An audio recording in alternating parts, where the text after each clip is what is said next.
The small village of Rampur didn't have much. No fancy buildings, no shopping malls, not even proper roads. But it had something special. It had a boy named Rajesh who believed that education could change everything. Rajesh was 16 years old and lived with his mother in a single room that served as their kitchen, bedroom, and living space all at once. The walls were made of clay and bamboo, and during the monsoon season, water would seep through the cracks. But Rajesh never complained.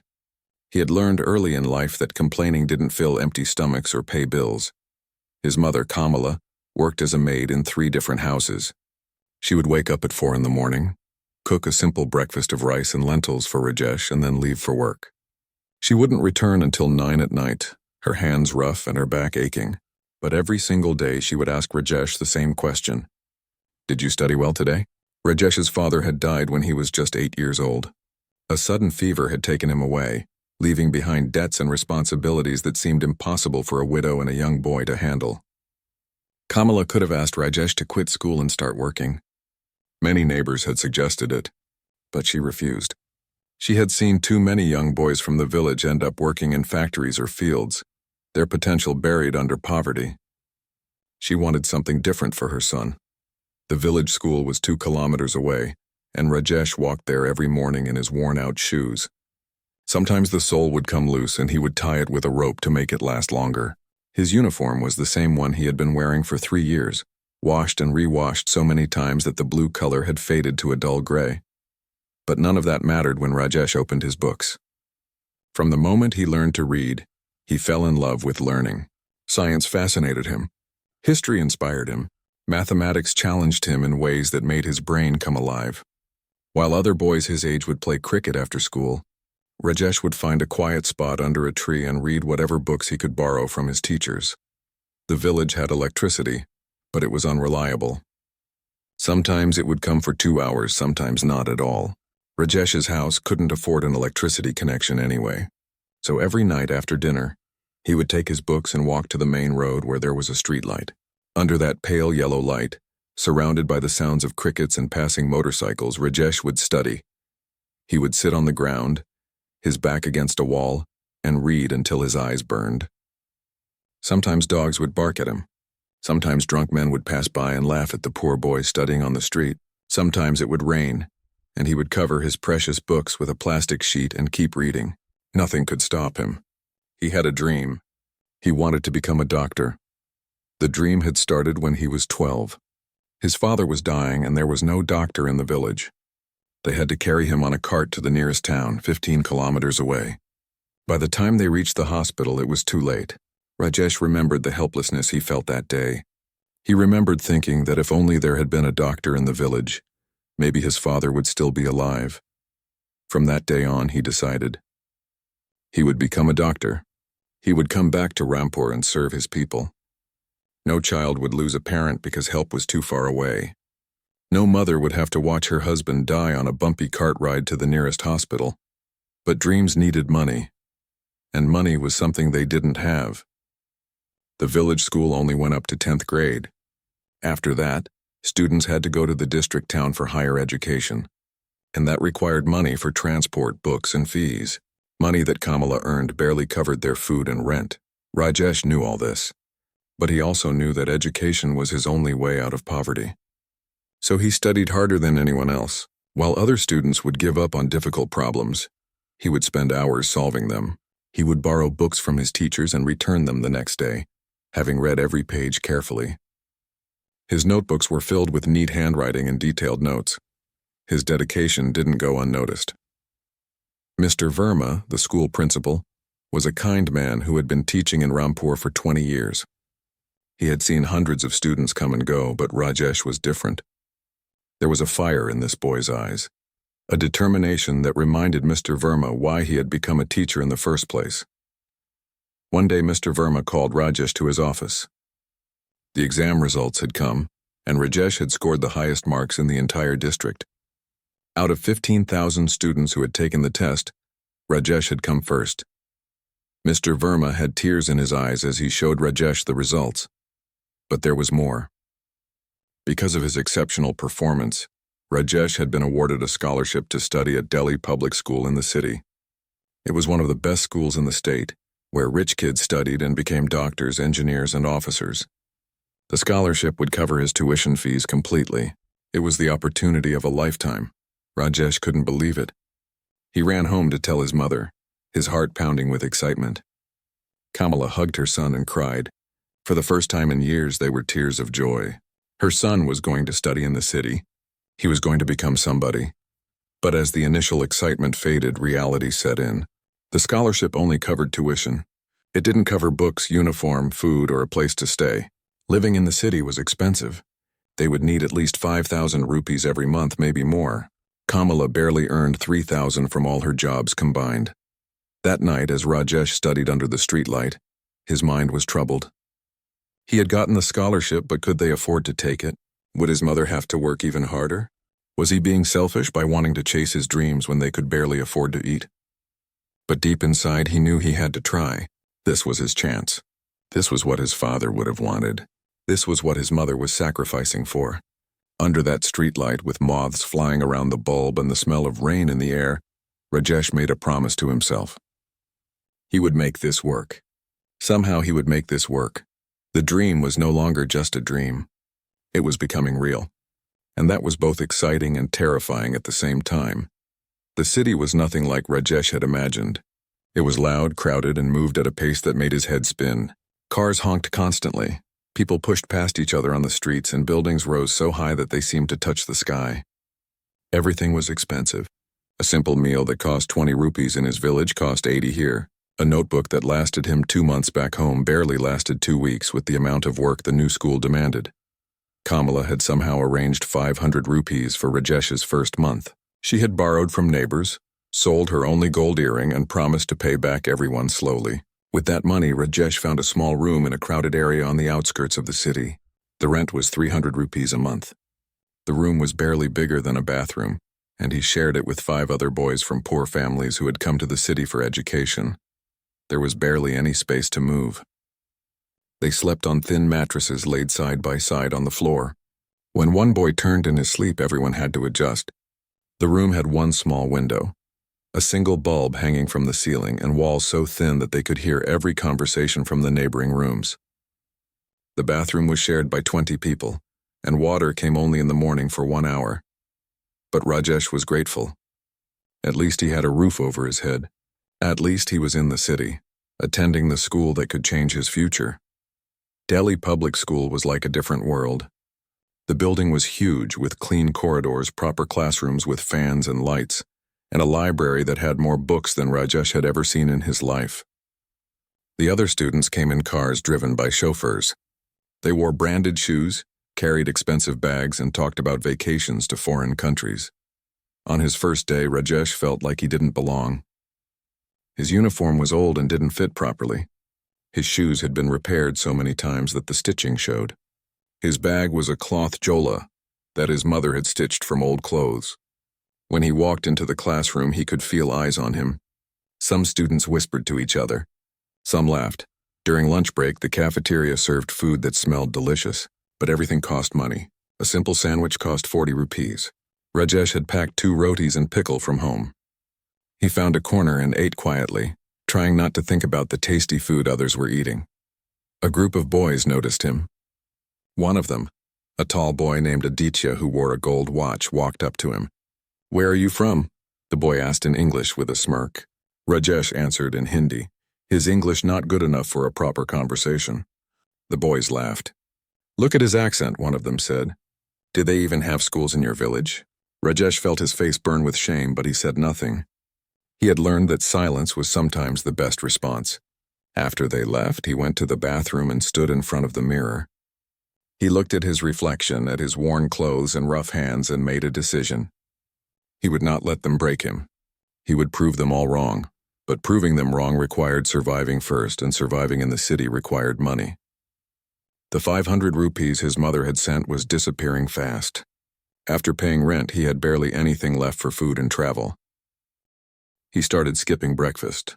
He would walk to school instead of taking the bus, even though it took an hour each way.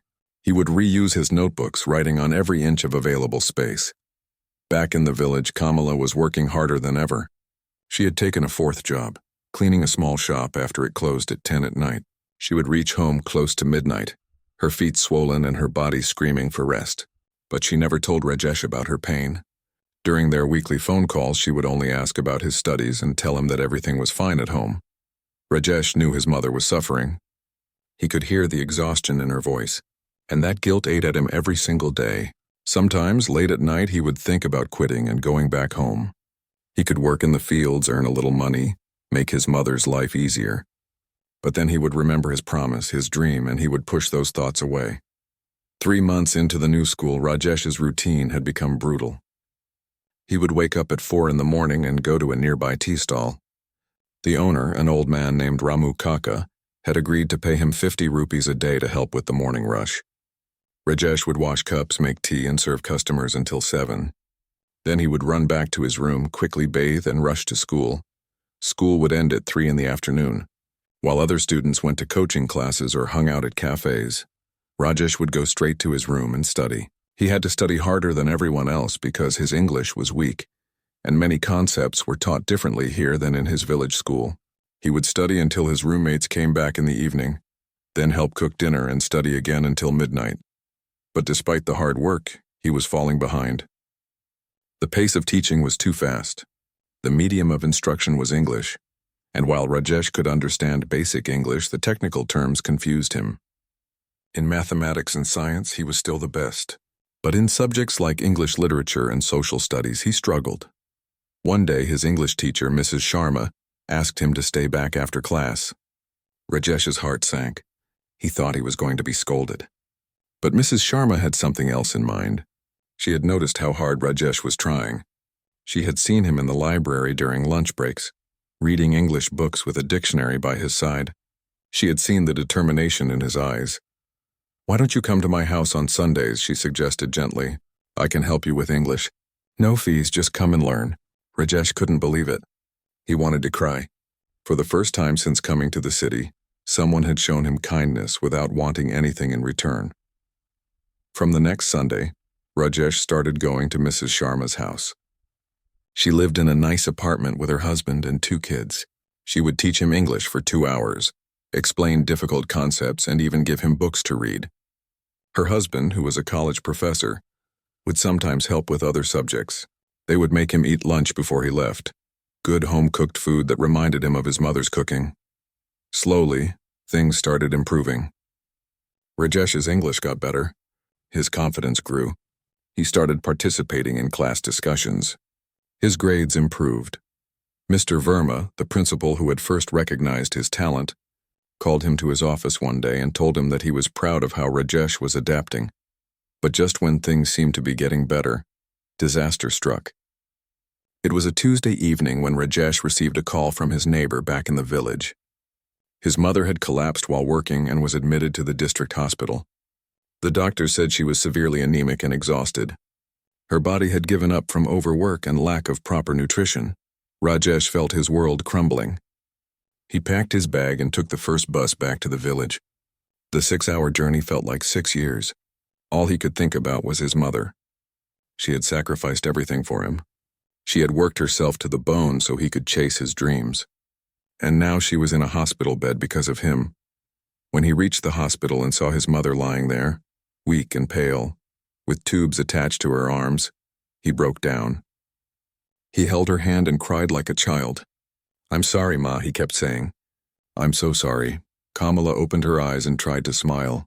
"Don't cry, Beta," she whispered weakly. "You have to study. You have to become a doctor. Promise me you won't leave school." But Rajesh had already made up his mind. He couldn't let his mother kill herself for his dreams. The scholarship, the school, the future. None of it mattered if his mother wasn't there to see it. He would quit school and take care of her. He would work and earn money. His education could wait.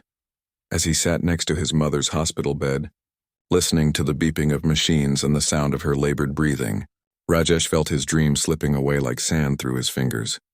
The city, the school, the promise of a better future. It all seemed so far away now. Reality had come crashing down, and it was harsh and unforgiving. The hospital bill was 30,000 rupees. For Rajesh and his mother, it might as well have been 30 lakhs. They had no savings, no property to sell, nothing. The doctor said Kamala needed at least 2 weeks of treatment, proper medicines, and nutritious food to recover. All of that would cost even more money. Rajesh sat on a bench outside the hospital room, his head in his hands. He was 17 years old, and the weight of the world was on his shoulders. His mother was sick because of him. Because she had worked 4 jobs to send him money. Because she had starved herself to save food for him. Because she had sacrificed her health for his education. The guilt was crushing. He couldn't breathe.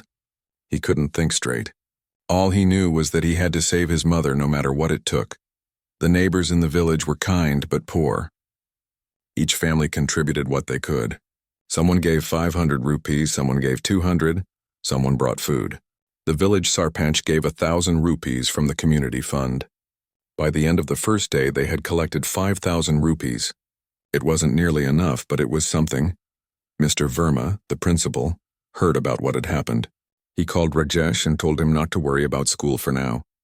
Family comes first, he said. But he also added something that stayed with Rajesh. Don't give up on your dreams, beta. Your mother wouldn't want that, but how could he not give up? His mother needed care, and care needed money. The only way to get money was to work. And if he worked, he couldn't study. It was that simple and that heartbreaking. Rajesh made a decision. He would drop out of school and find work in the city. He had heard that construction workers earned decent money. He was young and strong. He could do physical labor. The scholarship didn't matter anymore. The dream of becoming a doctor didn't matter anymore. Only his mother mattered. When Kamala heard about his decision, she tried to sit up despite her weakness. No, she said firmly, her voice barely above a whisper. You are not quitting school. I didn't work myself sick for you to end up as a laborer. You will go back to the city. You will study. You will become a doctor, but Ma. Rajesh protested, tears streaming down his face. How can I study when you're like this? How can I think about books and exams when you're in a hospital bed? What kind of son would I be? The kind of son I'm proud of, Kamala said, reaching for his hand. The kind who breaks this cycle of poverty. The kind who makes something of himself so his children never have to go through what we're going through. Don't you dare give up now. Don't you dare waste everything I've worked for. They argued back and forth, but Kamala was stubborn. Even in her weakened state, she was fierce. She made Rajesh promise that he would continue his education, but the promise felt empty. How could he focus on studies when his mother needed him? The doctors at the district hospital did what they could, but they said Kamala needed better care. They suggested moving her to a bigger hospital in the city, but that was impossible. They couldn't even afford the treatment here, let alone in a city hospital. News of Rajesh's situation reached Mrs. Sharma, his English teacher. She immediately called a meeting with other teachers and the principal. They decided to start a fundraising campaign within the school. They would ask students and parents to contribute whatever they could for Rajesh's mother's treatment. The response was mixed. Some wealthy parents donated generously. Others questioned why the school was getting involved in a student's personal problems. Some students made fun of it. That poor kid's mother, one boy said in the cafeteria. My father says we shouldn't encourage these people. They should stay in their villages where they belong, but many were kind. Mrs. Sharma's daughter, who studied in the same school, organized a small exhibition of paintings by students and sold them to raise money. The science teacher contributed his entire month's bonus.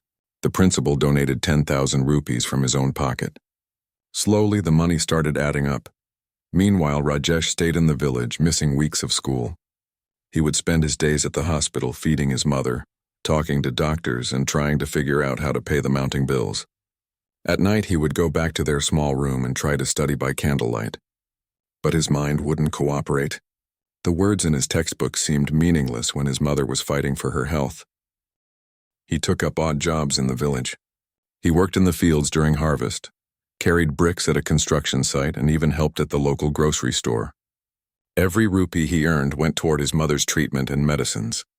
His hands became rough with calluses. His body ached from the physical labor. But he kept going because what choice did he have? Kamala slowly started recovering.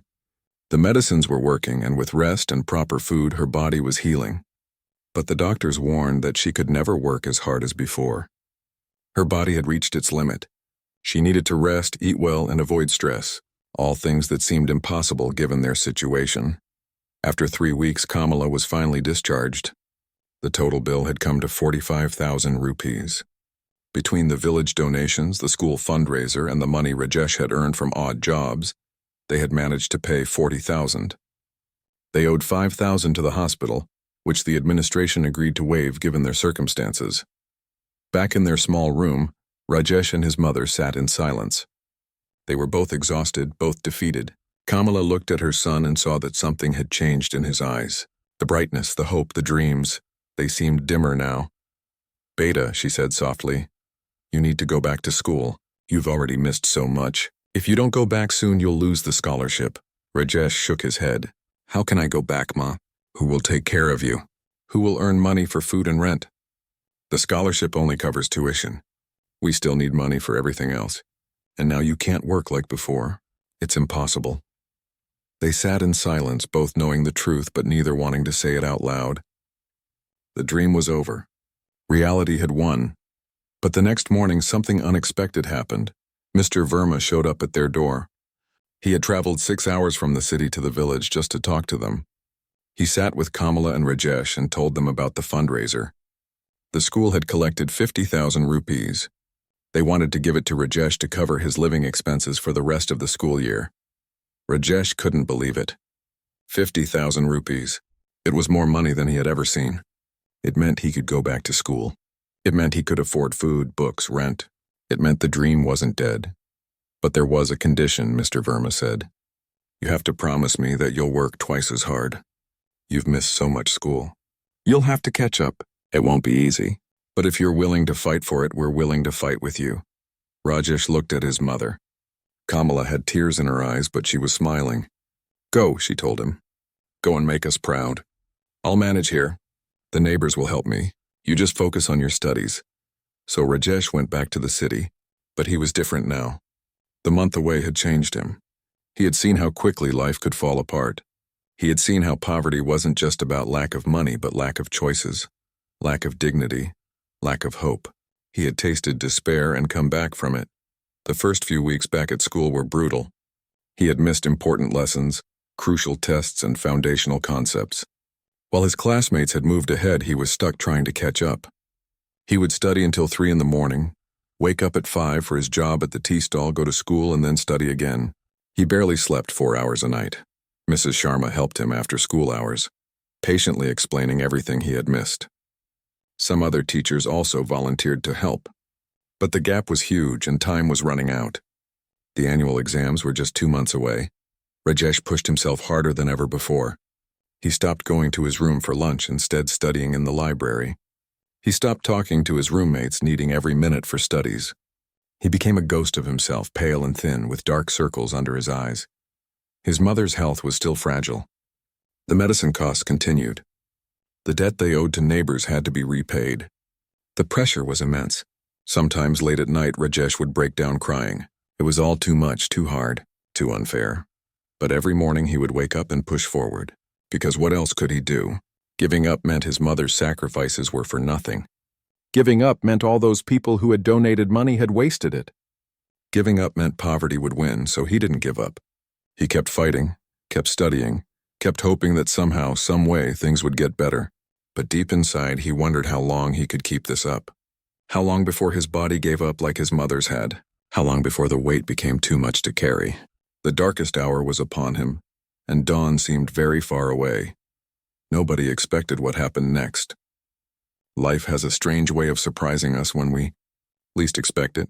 It started with a journalist named Priya Mehta. She worked for a regional newspaper and was visiting villages around the district for a series of articles on rural education. Someone in Rampur mentioned Rajesh's story to her.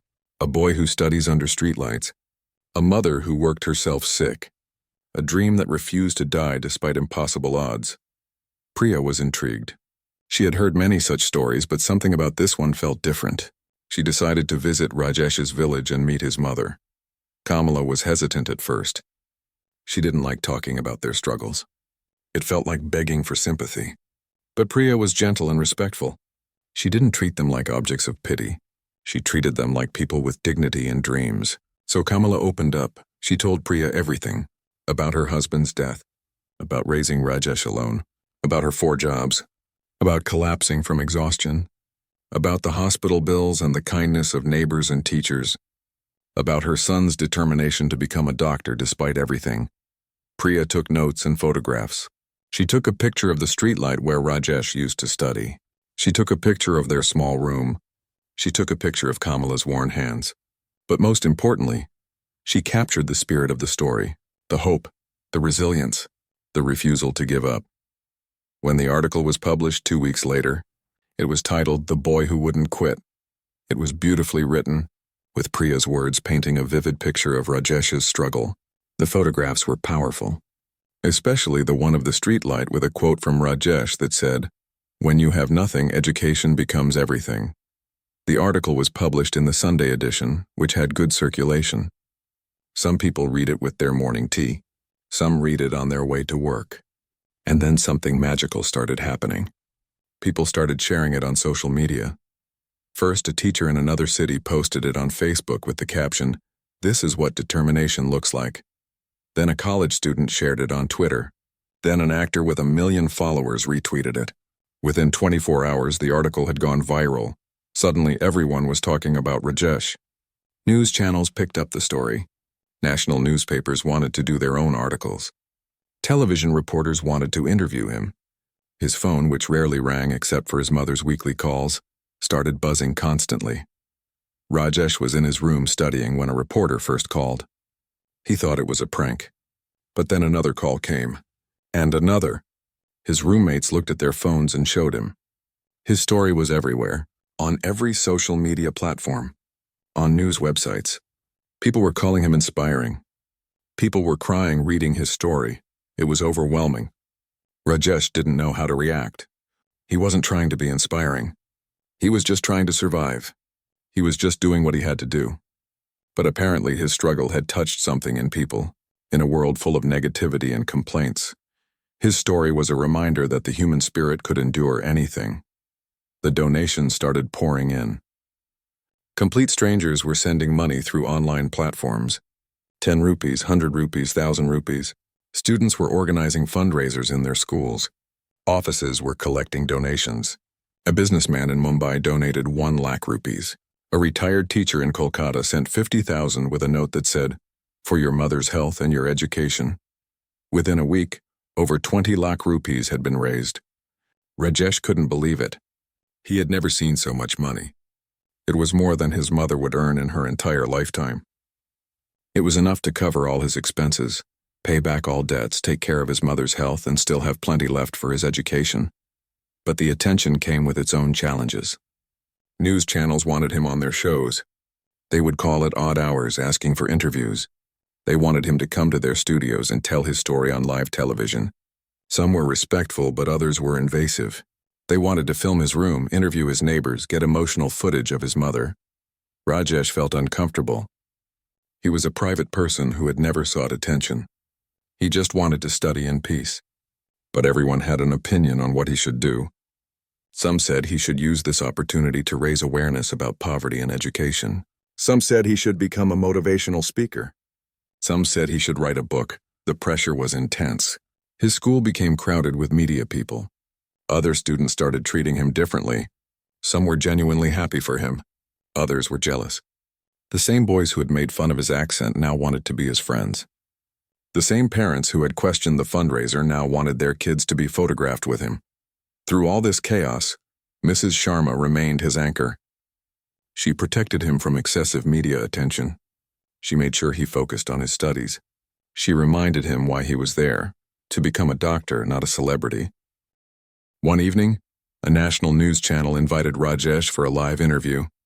It was their primetime show with millions of viewers. Mrs. Sharma advised against it, saying it would be too much pressure. But the channel was persistent. They said it would help inspire millions of students across the country. They said it was his responsibility to share his story. Reluctantly, Rajesh agreed. He traveled to the studio in a part of the city he had never seen before. Everything was so grand, so different from his world. The studio had bright lights, multiple cameras, and a live audience. The host was a famous anchor known for his emotional interviews. Rajesh sat on the stage, nervous and uncomfortable in the new clothes the channel had provided. His hands were sweating. The lights were too bright. The cameras felt intrusive. But the show began, and he had no choice but to go through with it. The host asked him about his life, about his mother, about studying under streetlights, about the hospital, about his dreams. Rajesh answered honestly, simply, the way he always did. He didn't try to make things sound more dramatic. He didn't exaggerate. He just told the truth. The audience listened in pin-drop silence. Some had tears in their eyes. The host, who was usually controlled, seemed moved. When Rajesh talked about his mother collapsing from overwork, you could hear people in the audience sniffling. Then the host asked a question that broke something inside Rajesh. If you could go back and change one thing, what would it be? Rajesh was quiet for a moment. Then he said, I would have been born in a family that could afford my education, so my mother wouldn't have to kill herself working, so I wouldn't have to choose between my dreams and her health, so I could just be a normal student worrying about exams, not about where the next meal will come from. His voice cracked. Tears started flowing down his face. I'm grateful for everything people have done for us, he continued. I'm grateful for the donations, the support, the kindness, but I'm also angry. Why does a student have to go viral for people to care? How many other kids like me are out there struggling in silence? How many mothers are working themselves to death? Why is education, which should be a right, such a luxury for some of us?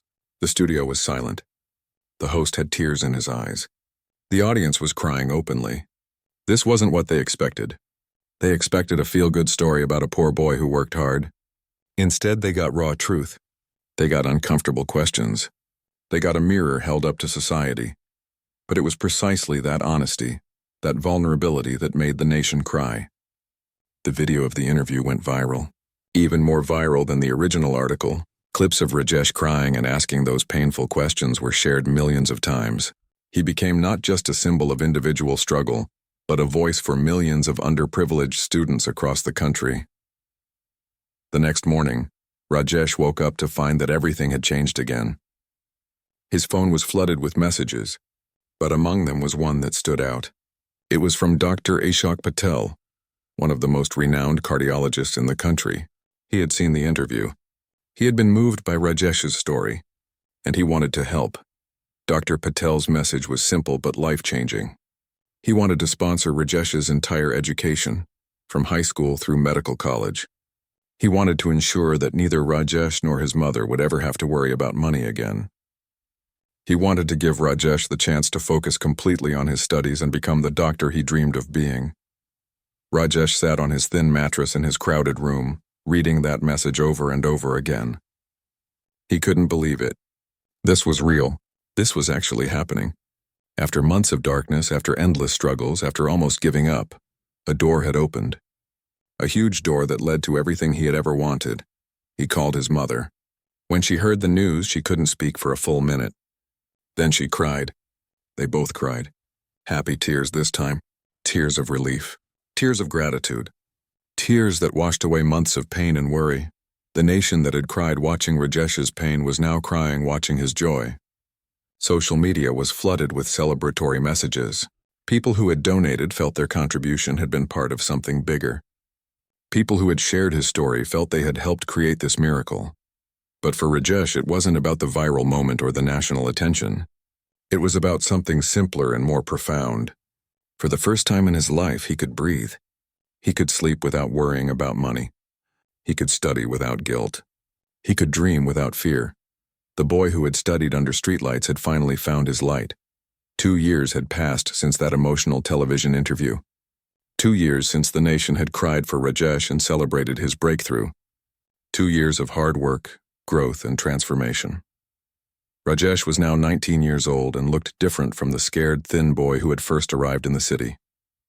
He had filled out, grown taller, and carried himself with quiet confidence.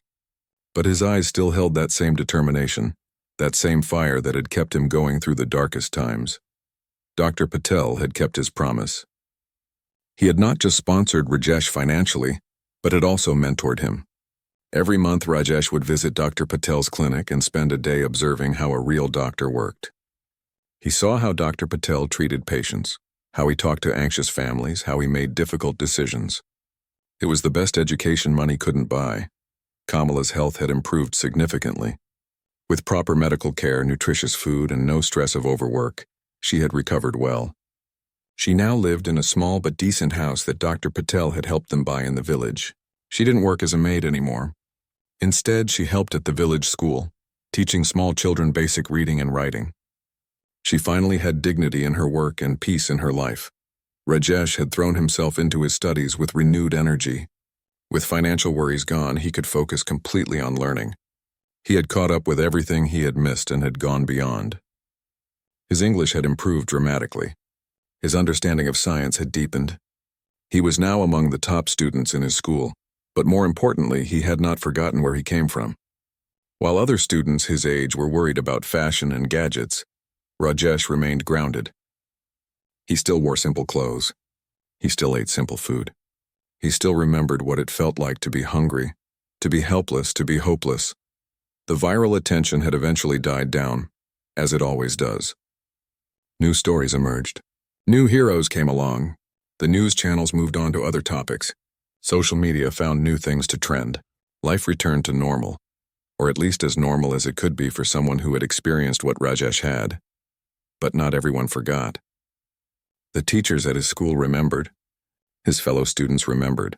And most importantly, the people in his village remembered. To them, he wasn't just Rajesh anymore. He was their hope. Their proof that escape from poverty was possible. Their reminder that dreams could come true. Today was special. It was the day the results of the National Medical Entrance Examination would be announced. This exam was the gateway to medical colleges across the country. Millions of students appeared for it. Only the top scorers got admission to the best colleges. It was one of the toughest exams in the country. Rajesh had prepared for 2 years. He had solved thousands of practice questions. He had attended coaching classes that Dr. Patel had paid for. He had given up everything else, friends, entertainment, leisure, to focus on this one goal. Everything came down to today. The results were to be announced at noon. Rajesh sat in his room staring at his laptop screen, refreshing the results website every few seconds. His hands were shaking. His heart was pounding so hard he could hear it in his ears. This was it. This was the moment that would determine his future. In the village, the entire community had gathered at the school. Mr. Verma had arranged for a projector and internet connection. Everyone wanted to see Rajesh's result together. Kamala sat in the front row, her hands clasped together, praying silently. Neighbors who had donated money during the dark times sat beside her. The village sarpanch was there. Even people from neighboring villages had come. At exactly noon, the website updated. Results were live. Rajesh typed in his roll number with trembling fingers. The page loaded. And there it was. All India rank. 47 out of millions of students, Rajesh had secured the 47th rank. It was an incredible achievement. It meant he could get admission to any medical college in the country. It meant his dream of becoming a doctor was now a certainty, not just a hope. Rajesh stared at the screen, unable to process what he was seeing. Then he let out a cry of joy. His roommates rushed in. When they saw the result, they hugged him, shouting and celebrating. The small room erupted in happiness. In the village, when Mr. Verma announced the result, there was a moment of stunned silence. Then the entire school burst into cheers. People were crying, hugging each other, dancing. Kamala covered her face with her hands and sobbed. Years of pain, sacrifice, and hope had led to this moment. Her son had done it. Against all odds, he had actually done it. The celebration in the village went on for hours. Sweets were distributed. The local temple rang its bells. Children ran through the streets shouting Rajesh's name. It wasn't just his victory, it was their victory. The victory of every person who had believed that poverty was not permanent, that circumstances could change, that dreams mattered. News of Rajesh's success spread quickly. The same journalists who had covered his story 2 years ago wanted to interview him again. This time the story was different. It wasn't about struggle anymore. It was about triumph, from studying under streetlights to cracking one of the toughest exams in the country. It was the perfect ending everyone had hoped for. But for Rajesh, it wasn't an ending. It was a beginning. A week after the results, Rajesh traveled back to his village. He had been away for so long, studying and preparing.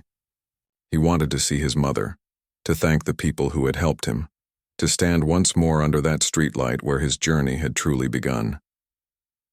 The village organized a small felicitation ceremony.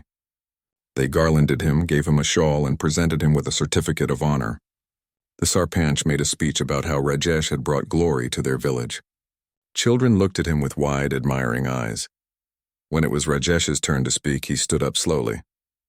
He looked at all the faces in front of him, his mother sitting proudly in the front row, his old teachers who had believed in him, the neighbors who had given whatever little they could during difficult times, the children who would grow up hearing his story. "I'm standing here today not because I'm special," Rajesh began, his voice steady and clear. "I'm here because I was lucky. Lucky to have a mother who sacrificed everything for me.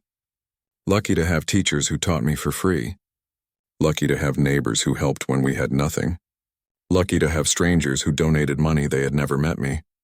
Lucky to live in a time when a viral story could change lives." He paused, emotion creeping into his voice. "But luck isn't enough.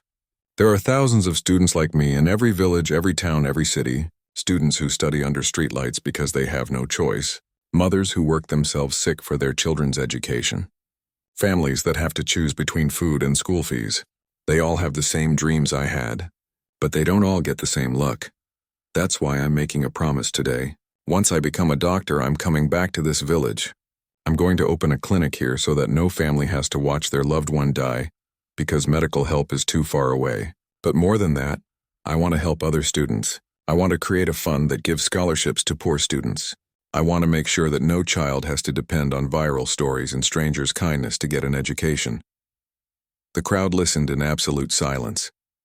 Many had tears in their eyes. "Education changed my life," Rajesh continued. "But it shouldn't be a matter of luck or charity. It should be a right. Every child, no matter how poor, deserves a chance to learn, to dream, to become something. That's the world I want to help create. That's the promise I'm making to all of you today." The applause was thunderous. People stood up, clapping and crying at the same time. This wasn't just a success story anymore. This was a promise of change, a hope for the future, a commitment to lift others the way he had been lifted. After the ceremony, Rajesh walked alone to the main road. It was evening and the streetlight had just come on. The same pale yellow light under which he had spent countless nights. The same hard ground where he had sat with his books and dreams. The same spot where his journey had begun. He stood there for a long time, remembering. The cold nights, the tired eyes, the heavy heart, the moments when giving up seemed easier than going on. The tears shed in silence, the prayers whispered in desperation, but he also remembered the hope. The stubborn, unreasonable hope that things could get better. The belief that hard work mattered. The faith that goodness existed in the world. That belief had kept him going. And it had been proven right. A young boy from the village passed by carrying books. He recognized Rajesh and stopped, shy but curious. "Are you really going to become a doctor?" he asked. Rajesh smiled and nodded. "Yes, I am. And you know what? You can too. Whatever you want to become, you can. Don't let anyone tell you otherwise." The boy's eyes lit up with hope. The same hope that had once burned in Rajesh's eyes. The hope that could change lives, break cycles, and create futures. As Rajesh watched the boy walk away, he felt a deep sense of peace. His journey had been hard, painful, and unfair in many ways, but it had also been worth it. Not just for him, but for everyone who had helped him, believed in him, and would be inspired by him. The nation had cried for his struggles. The nation had celebrated his success. But the real story was simpler than that. It was about a mother's love, a student's determination, a community's kindness, and a dream that refused to die. Rajesh looked up at the street light one last time. Then he turned and walked toward his mother's house, toward a future bright with possibility, toward the life he had fought so hard to build. The boy who had studied under streetlights was now going to light the way for others. And that, he knew, was the greatest success of all. Years later, when people would ask him about his journey, Rajesh would always say the same thing. "I didn't succeed in spite of my struggles. I succeeded because of them. They taught me resilience. They taught me gratitude. They taught me that the most powerful thing in the world isn't money or privilege. It's the refusal to give up." And in those words, thousands of struggling students across the nation would find their own strength, their own hope, their own light to study under until the darkness finally gave way to dawn.